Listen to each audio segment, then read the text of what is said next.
Hey y'all, I don't have a video planned for Halloween this year or any kind of Halloween thing, so I thought I would read you one of my short stories that I wrote a while ago now. Hopefully it's spooky enough that you might enjoy having it on in the background. Not many sound effects in this one, just a good old-fashioned reading, so if you have time for a story, here is that. Enjoy. I moved to this house a few years ago. I'll admit I didn't like it at first. Part of me still doesn't, although that's just me being petty.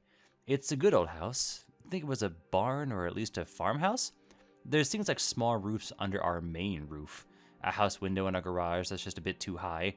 There's even a corner of the basement that's painted to be a kid's room, flowers and all, but it was never finished. The colors have faded and the wallpaper had peeled a long time ago. I know this house had a history, but ultimately it was a good price and the area is quiet. I couldn't ask for much more. But this house also has a distinct disadvantage of being quite out of the way. I constantly worry about burglars or any other weirdos that might find me or anyone else here. The security systems can't save you if the cops don't arrive in time. I really need to get a gun.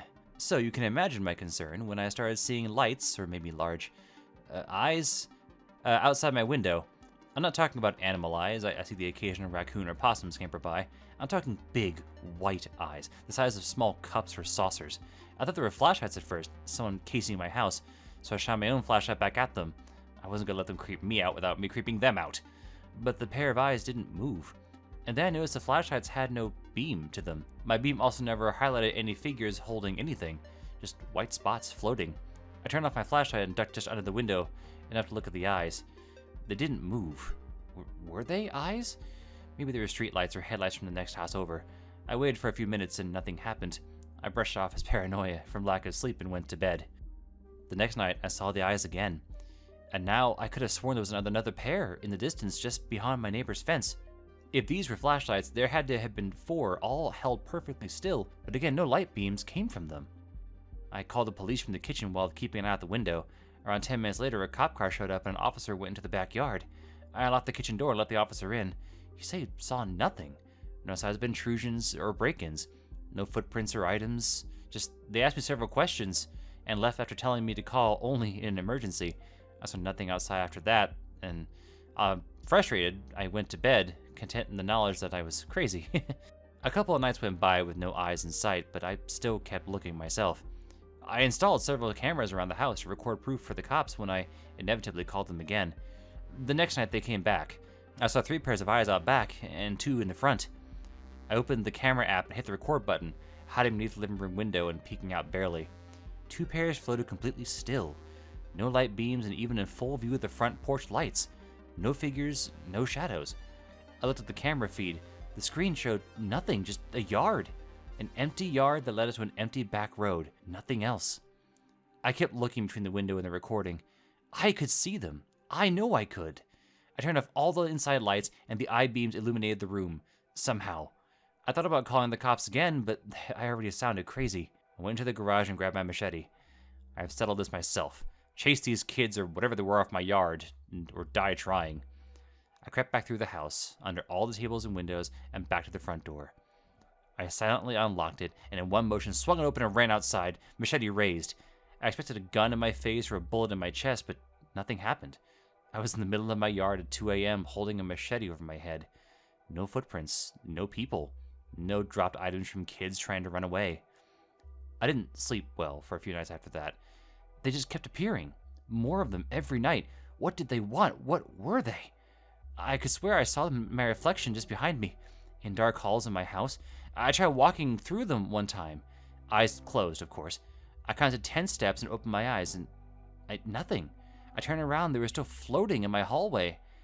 After a while, I started getting used to them. It became just a guest I couldn't get rid of. They weren't leaving anyway, so why let it get to me? It kind of made showers awkward, though. One night radically changed my opinion of those things. I remember a loud crash and the sound of glass breaking from my living room. I bolted out of bed and reached for my crowbar and a pocket knife. And this night would have proved useful for them. I heard clumsy footsteps coming from the other side of the house. Whoever or whatever it was rummaged through cupboards angrily. Or just lazily? Whoever or whatever it was rummaged through cupboards angrily. What if he's got a gun? I thought. Maybe if I... The sound of a door breaking snapped me back to the situation. It was one door away from mine. I crept up to my door and hugged the wall. I listened carefully. As soon as he got near enough, I would come around swinging low and stab until they stopped moving. Or hopefully, anyway. I listened intently for breathing and the creaking floor.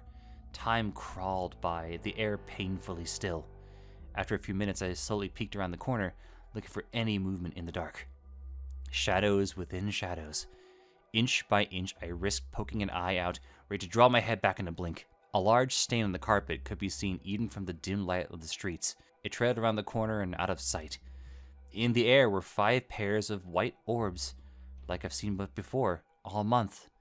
They seemed to make a trail following the dark stain, and for the first time I saw them move or float. Each pair drifted perfectly horizontal away from me and around the corner one at a time. The hall was empty now, a dark, cavernous space in my house. I could hear the wind outside, felt the breeze lazily drifting around the walls. I went to check on the front windows and found the glass broken from the outside. The dark liquid trailed over the glass and out into the yard, but didn't seem to get on the grass. The eyes were all there, watching, floating. It's been a few months now. I don't think I can leave the house. Every time I get close to a door or window, those orbs come closer. They're like a reflection in a mirror I can't see. But I can't stay. I'm out of food, out of money. I have to risk it. I mean, they saved me before, so maybe they'll help me again. Let's take a look at the community board. Looking for a house to rent or own? A new one just opened up on Russell Avenue near the university.